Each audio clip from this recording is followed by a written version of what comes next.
This is Harry Judd for Boxing Social in partnership with Empire Fight Store with the Hatton Gym here in Greater Manchester. I'm joined by the man himself, Ricky the Hitman Hatton. Donning the Manchester City hat there, mate. First of all, I know if we can still say Happy New Year. Happy New Year, mate. All good? Yeah, good, brilliant, mate. Yeah, I've had went away for New Year like I always do, with the family, good times, and just had a 2 week where I went to Thailand where I was doing my stand up, so that was great. But it's been great to get back in the gym. It's been a bit of a worrying time for me, to be honest. I had a little bit of a hand operation. I think it's called Dupuytren structures, where your fingers can creep in, and I had to have it starts with a little nodule on your hand. Sometimes it can just stay that way, but sometimes it can spread and go into your fingers, and if that happens, your fingers start to curl in. So I had to have that removed. They had to put me to sleep to it and do it, and they said, "Oh, your fingers will go back straight, Ricky. Don't worry about it." But when I woke up out the sleep and looked at my hand, I thought, "Oh my God!" I thought I'm never going to punch or hold a pad again. But been doing my physio, been doing me exercises and my techniques on it, and the fingers have gone pretty straight now. So I've started the back, been able to go on the bag, been able to do the pads again, which. It's been a little bit, I don't think too many people knew about it. I put it on my social media and I think the people were a little bit shocked. They went, Jesus. Yeah. But it's been a bit of a worrying time for me, but all good now. Yeah, I mean, I saw the Instagram post you put out, the scars, especially that was right after the operation, wasn't it? They look really severe, and I know the Sun reported on it as well. I think yesterday they put a post out on it. Is it boxing related? I think people can get it, but I mean, apparently it's any profession that you're using your hands. Yeah. With a lot, when needless to say, boxing. I believe taxi drivers get it because they're like that all day. But anyone can really get it. But I mean, to get it when your profession is using your hands, it was a little bit of a nightmare. But they said it can come back sometimes. If it comes back, I know some people have had 2 or 3 goes on it, which is a little bit worrying to hear. But hopefully, and you can get it in your 20s, I believe. So if you get it in your 20s, there's more than likely it will come back at some point, innit? But I got it in my 40s, so hopefully I've seen the last of it. Other than that, though, looking well, still everything okay. Obviously, last year we had the mega fight with you and Barrera. Still looking well. Saw you on the bag again today. So you're still keeping at the fitness and the training, etc. in the boxing. Yeah, well, I always go to Tenerife for New Year, don't I, with the family, and so I had 2 weeks there. And then I came back, I had a week off, and then I had 2 weeks in Thailand where I was over there speaking. And ran every day in Tenerife, ran every day in Thailand. And I think people, because they've heard it from me so many times over the years, "Oh, I'm going to keep it off now, I'm going to keep the weight off." And I never did. And I think people are quite shocked that how I have had, and had the Christmas, because we all put weight on over Christmas, don't we? But I mean, I had Christmas and New Year and then 2 weeks in Thailand, and to still keep up with me running every day, and and my clothes still fit me. I've not had to get that other wardrobe out, so I think that's the way forward to me. Now I get up and I train every day, no matter what. Even if I've been out and had a few pints or I've been for a meal the night before, get up, get some training done, and it makes me feel better what I'm seeing in the mirror, and it makes me feel better between my ears, to be honest. Yeah, I mean, there's no line that you do looking great form, and obviously on the bag this morning. It was a highlight of my year last year to see you back in the ring. The Marco Antonio Barrera fight. It was as good as we all expected. It wasn't. It was. You were both in there. It was a proper fight in the end. Just a quick one looking back on that event, mate. Yeah, it was brilliant. Marco's been a friend of mine for a number of years, and because I actually know him, I knew there'd be no liberties taken. To be honest with you, but I mean, me and Marco are 2 proud fighters, and I said to Marco at one point, I said, "Listen, we can't be, we can't be, I mean, there'll be no liberties taken, but I mean, we don't want anyone walking away from there and go, what a waste of time that was. What a pointless that, wasn't it? Yeah. They didn't even hit each other. They didn't even, they just danced around it. If I thought one person thought that, it'd have killed me and it'd have killed Marco. So we made it nice and competitive without any liberties taken, and it was nice, because it was in an exhibition. I know my best days are behind me now. Little gloves and 12 3-minute rounds there, a thing of the past. But an exhibition was more than fine, because I know people could see me and Marco showcase our skills for one last time, and without the risk of seeing your heroes get hurt, because that's always the worrying thing, isn't it? Someone makes a comeback and they end up getting absolutely battered, and then you think, oh, why did you do that? But I think these exhibitions are different. You know what I mean? It's in a controlled environment. You know, as long as they respect with the fella you're in with, knows what's doing, and to get the feedback that I got from people like yourself, it was like you said, that was the highlight of your year. People come up to me saying, oh, you've sorted my mental health out. Oh, I never thought I'd get me weight off. And then I saw, well, if Ricky can, you know what I mean, we can. And nothing but positiveness coming out of it. You said it was competitive. I was lucky enough to sit in front of your mum. She was the one heading hands. It was too competitive for her. She wasn't really enjoying it. She never did, in fact. No, well, to be honest, you know, my mum never liked it. I mean, it was good to see my mum and dad there, because even when I made me comeback against Senchenko, I'd got through my demons, you know what I mean. I put a lot of stuff behind me, and that's why I made me comeback, because I'd put all that stuff behind me. But the one thing that I hadn't put right in my life, I hadn't made up with my mum and dad at that point, and I think that's why I lost the fight ultimately. I think I was doing all right. I was winning it in the early rounds, and when Senchenko started having a few good rounds, I'd look at ringside where my mum and dad used to be, and they weren't there, and my head fell off a little bit. And Bob Shannon in the corner was going, Rick, are you listening to me? Look in my eyes, are you listening to me? And I wasn't. My head, you know, I wasn't looking at him. My head was up my arse, to be honest with you. You know, put my head away a little bit. And as you know, he caught me just the second to last round with a body shot. But I think if I'd have been in if I'd have made up with my mum and dad and they'd have been sat at ringside, I think I'd have won that fight, no problem. But anyway, that's by the by. The point is, they were there for the Barrera fight, and I thought, if I'm going to have land one last move around, I want them there for the last one, because they wasn't there before the previous one. Senchenko was a hard opponent to come back to anyway. Too hard. To be honest, it was an odd match to make. You could have picked anyone, and you picked that individual. Yeah, well, I mean, that's not right. I said, listen, they went, Rick, no, just pick someone you can flatten, and then, you know, and then we can maybe go for him. Just shake the cobwebs off. Just get, you know. And I went, no. I said, listen, I think, no disrespect to him, I think I'd have probably beat him a few years ago. You know what I mean? And so if I can't beat him now, then that tells me that I need to keep my ass in retirement, doesn't it? You know, and that's the way I look at things. But you know, that's Ricky Hatton, innit? You know, to be honest with you, I think looking back in hindsight, yeah, maybe I should have had just got my confidence back, just got me eye in, as they saying.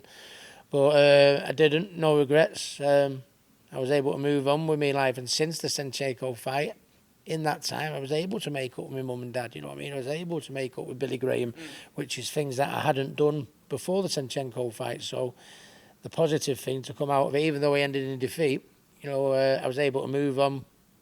You know, I wanted to find out if I was past it, and I am. so I've retired now, and that was good enough. And I was able to fix other things in my life with such as that with my mum and dad. I will have to ask. Obviously, you are still training. Is the bug still there? Could we see you back again, or is it all content and all done now? I don't know. I'll just keep an open mind, to be honest with you. I keeping in shape. I'm looking after me. You know, I think if one thing against Barrera proved is that in an exhibition, you know, you're not going to get hurt. And I think that was the worry for me from family, friends, and fight fans in general. That, oh God, Ricky, we don't want to see you get hurt. And I. Yeah, and I think it's hard, you know, like you say, providing there's the respect there with the opponent, the bigger gloves, you know, less rounds, shorter rounds, you know, you're not going to get hurt. And when I look at, you know, if you're gonna do a list of, you know, positives and negatives to me on it, you know, the positives, the list is twice as long, isn't it? You know, so it's no. I mean, I'll keep an open mind. I mean, I can never say never. For me, as far as I'm concerned, that was good enough for me. But I mean, if something comes forward with what the last one did for me, mentally, physically, and what it did for other people as well, I'd be an idiot not to at least look at it. Yeah, exactly. Keep an open mind and never say never. Today, busy gym, as always, here today. Good to see everyone having fight dates, obviously other than Brad Ray, who's unfortunately dealing with a hand injury at the moment. But yeah, it's good to get the boys and the girls back out, or girl, Chloe Watson, back out this year straight away. Yeah, I've been very worried for me. I mean, the good thing is, before I had my hand operation,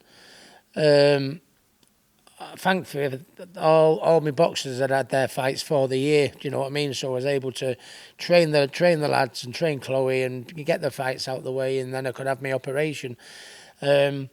And then, I went on holiday and I had a couple of weeks because, I couldn't be in the gym. I couldn't do pads or anything like that. And the first few weeks, they're just easing into it anyway, just shaking off the blubber and just shaking off the cobwebs. So, but, from Friday last week, that's the first time I've done pads in about 3 months. So it's been a very, very worrying time for me. And, it's been brilliant. And to be honest, doing the bag work, ease off on the power a little bit. I'm just touching it at the minute, just because it's still got to get a bit more strength in it, but it's the first time I've punched and the first time I've padded in about just over 3 months, which has been, as you can appreciate, was very, very worrying for me. But now it's on the mend. I've got a right spring in my step now, and it's good to see them all back in the gym. They've all got dates, not all got dates, but pretty much all. Brad's got a bad hand injury, so he's got to ease into it. But and I think this year is going to be a big year for the gym. We've got all lads, I think Brad's 13-1 now. I think Gibby's 9-0. Brett McGinty's 5-0. So they're on the verge of, it's going to be titles this year of sort of area, English, Irish, whatever. But it's going to be this year, as far as belt score, it's going to be the first step on the ladder for my team. As well, Campbell, obviously 9 bouts now. Successful year last year. Perhaps looking towards titles for him as well this year. To be honest with you, I'm just happy to leave him where he is at the minute. Okay. I think maybe another 6 rounder. I think I speak for Matthew as well, who's his trainer, and I obviously speak for Eddie. He's promoted. He knows more about me about this game. But I think I'd like to think to speak for both of them. I think let him have another 6 rounder, or even another 6 rounder, and then go on to the 8 rounders. Do you know what I mean? And because he's getting better and better all the time. He's his fights. His last fight was the week before mine in November, and I think his next fight's first week in April or end of March, which has been 5 months. So he's had 7 in 12 months and 1 in 5. So I want him to, because he had the last performance was probably one of his better ones. He knocked that kid out with a body shot and that, and I think the key would have been to get him out while his confidence is up, but he's not. And but I'm I'm happy with the progress. I just think another 6 rounder, maybe 2, another 6 rounder. But definitely come the summertime, he'll be doing an 8 rounder, and I think if he can get an area title or an English title or something like that towards the end of the year, I think that would be a good move. Someone else who did train at this gym when I came down here a few years ago to interview Stacey Copeland, his name was written on the board. Has now got a fight with Jake Paul. Tommy Fury, I believe, did train here. I'm not guessing it wrong. He was here for about 12 months, 18 months, a couple of years maybe, or something like that, Tommy, yeah. What do you make of that fight? It seems to be the fight that everyone's yearning for. It's a fight that's going to give both fighters a huge amount of money. Just your first opinion on it, Rick. Yeah, because they are big names in the social media world, aren't they? And I think Tommy's got good ability with boxing, good punching power. Do you know what I mean? I just think I'd like to have seen, how long's Tommy been pro now? Has he been pro about? Well, it's hard to tell because of the Love Island stint. So it's been a few years, I believe. The Love Island was about 3 years ago now, wasn't it? So and in that 3 years, I think he's had about. The point I'm getting at is that I'd like to think he'd have had more rounds. Do you know what I mean? Because if he'd have had like a few more, because he looked a little bit tired in his last 6 round, in the last round. I think if he'd have had a couple of more 6 rounders or maybe an 8 rounder, stuff like that, where he'd have been fighting a bit more regular and got the rounds out, the outcome of this fight would be a foregone conclusion for me. I think Tommy beats him all day long. But what gives Jake Paul half a chance is, even though Tommy's the boxer, Jake's done more rounds than him. Which is a little bit of a concern, because Tommy head and shoulders is the better kid, but I just think it might just be the wrong time. Or I think Tommy wins. Don't get me wrong. I think Tommy wins, but I think I'd have liked to have seen him with a few more fights and a few more rounds under his belt, and then it'd have been a foregone conclusion for me. But listen, he's been offered a payday there, life-changing paydays and that. You can't blame him for, for taking it sooner rather than later. When it's there, you've got to take it, and I think he'll win, and we're all right behind him. Yeah, I think I hope I'm speaking for most people, most Brits that are on Tommy's side for this fight. I think you're correct. Both are relatively novice, aren't they? I mean, I went out to see Jake Paul fight Anderson Silva. Wasn't really the best of fights, to be honest. Brook missed, didn't it? Yeah. Oh God, but I mean, I think. I think Jake Paul took a bit of stick. He's not fighting anyone. He's not fighting, But I mean, don't forget, he's a YouTuber. Do you know what I mean? I think he's done the right things. I'm a YouTuber. It's not my area. It's not my area of expertise. So I'll fight him. I'll dip my toe in the water. I'll fight him. And he's obviously reached a stage now where I think I can take my chance against a boxer now. I'll give it a go. And although some of the shit that comes out of his mouth, you think, shut up, will you, for God's sake. But the way he's doing it, I think he's doing it out the right way. If he's a YouTuber, he won't go straight in against a boxer. You know what I mean? Just fight one of your own first. Dip your toe in, and I think he's a very, very clever man. I think he's done it all the right way. Fair play. What do you make of the YouTube scene? I mean, Misfits, I can't remember if it was today or yesterday that they come out and said there's a tag team match now involved. I mean, a lot of hardcore boxing. So explain your thoughts on it all. I don't know. I mean, there's there's some fights that are being made. A YouTuber against a boxer, or the mixed martial art against a boxer, or that. Which is. But I mean, and the exhibitions are. People say, "Oh, you're a hypocrite. You've done an exhibition." Listen, my best days are behind me. I'll do an exhibition because exhibitions, they are what they are. They're exhibitions. I'm not an idiot, But when you're talking about proper fights, YouTuber versus an MMA, or an MMA versus a basketball player, they're proper fights. You know what I mean? I think to myself, come on. And you just said tag team. Yeah. What are we doing next? A fucking Royal Rumble? 20 of them in the ring, all at it at one time. Oh my God. No, but see, I think I'm a firm believer. I'm old school, me, and I think there's I always think the best thing is to try and be the best in the world at your weight division, which is what I wanted to do. I think Anthony Yard last week against Bitaviev, that's what makes our sport good, isn't it? When you've got a British fighter that lays his heart on against one of the best pound-for-pound fighters in our business, lays it on and gives it all that. That's what you think, whoa, and then the next minute you'll see another fight which sort of like upsets you a little bit. But I'm all for, I don't blame any of the YouTubers. I don't blame any of the the reality TV, going and giving it a go. I really don't. I think this is the era we live in now. And I think if you turn around and say, oh, no, I'm not doing that, I think the ship will pass you by. Yeah, exactly. I think that's a very diplomatic way to come across it. You mentioned Anthony Yard and Bitaviev there as well. Manchester hosted one of the big fights to start the year off, Eubank-Smith. What a finish that was by Smith. I think everyone was totally, other than Smith's team, and obviously the Smith brothers were very surprised how it ended. Eubank's never been stopped like that before, Rick. No, he's got a very, very good chin, to be honest with you. His dad did. It must be in the genes, you know what I mean? But doesn't matter how good a chin you have, it can happen. You can walk onto one, and I don't think none of us expected it. I expected it to be a little bit nip and tuck, but I could see a twinkle in Liam's eye. I thought, you fancy this, don't you, Liam? You know what I mean?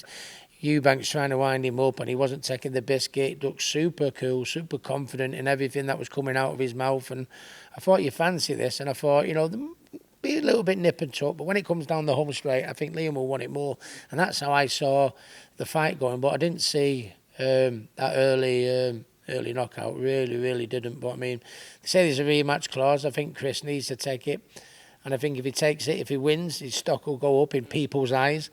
And I think even if he takes it and he doesn't get beat, I think fight fans will say fair play, because I mean, he has come out with a lot of crap, and then to get beat like he's got beat, I wouldn't like to see him throw the towel in, because I mean, I'm not saying he'd become a bit of a laughing stock, but I mean, he's I think he's better than what he thinks he is, but he is a good fighter, a world-class fighter, and he doesn't deserve to bow out, on, what people thinking of him that way, you know what I mean? I think if he comes back and gives it a go, whether he becomes successful, if he does, brilliant.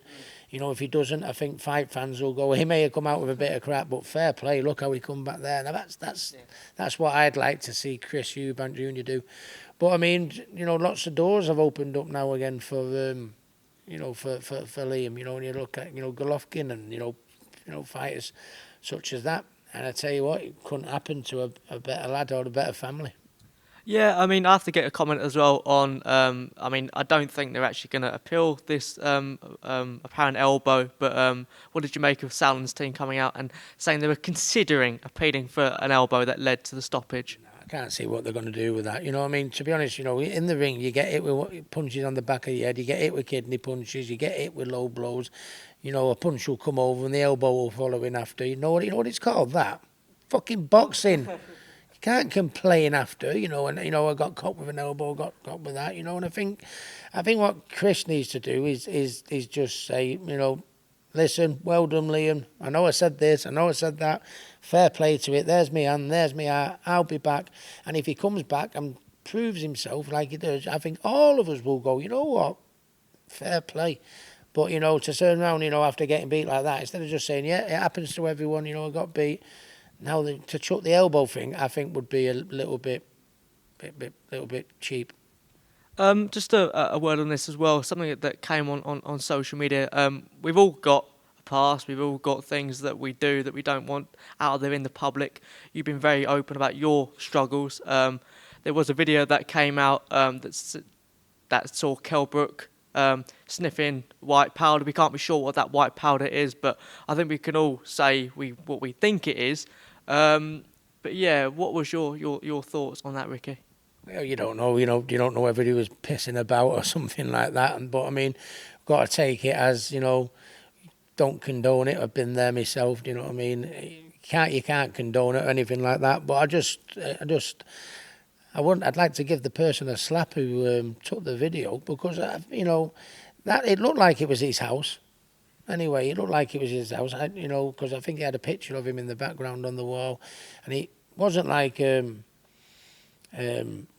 house party, or anything like that, where someone, anyway, or in a pub, people can always just do that. It seemed like, there was, it seemed like it was I might be wrong here, but it seemed like it was a mate or someone that he'd, out of the goodness of his heart, yeah, come to my house, we'll have a drink, whatever, you know what I mean, and to take a liberty and advantage of something like that, I think it's fucking terrible.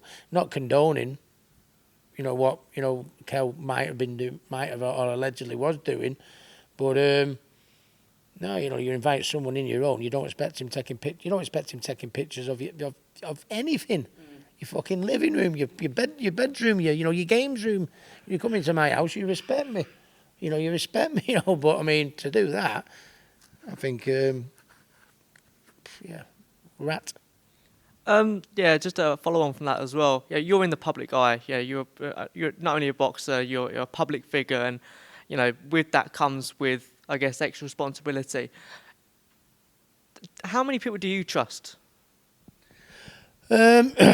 I've got some very, very good friends, but a lot of things have happened to me in the past. I've been let down by a lot of people. So there is very few people that I trust, and I think I've learned from experience. I'll listen to I've got good mates, and I'll listen to all my mates. You know what I mean, and I'll take it on board. You know what I mean, and but and then if anyone gives me advice or says do this, Rick, do that, Rick, I'll listen to them, but I only trust myself now. And that's not saying I've got good friends, I've got a good family, I've got good people around me, I've got a good team around me, and I listen to them. And at the end of the day, if I take the advice on board, I'll make up my own mind. And if anything goes tits up, then it's all on me. Yeah. Yeah, I suppose you've got to be like that. I mean, with new relationships that you form, friends and etc. I suppose you've got to be extra careful with who you bring into your life, Ricky. Do you always second guess people? Well, the thing is, to be honest, if you're going to be too over cautious. Oh, I don't know about him. I'm not sure about him. Oh, I'm not sure about her. Or what's he after? What's she after? What like that? You know, you're going to be sat on your fucking own in the pub all night. You're not going to have any friends. You know, you've got to trust in your experience of, you know, as we get a little bit older, we get a little bit wiser and learning from your mistakes, and when you make the decisions, hopefully they're going to be the right ones.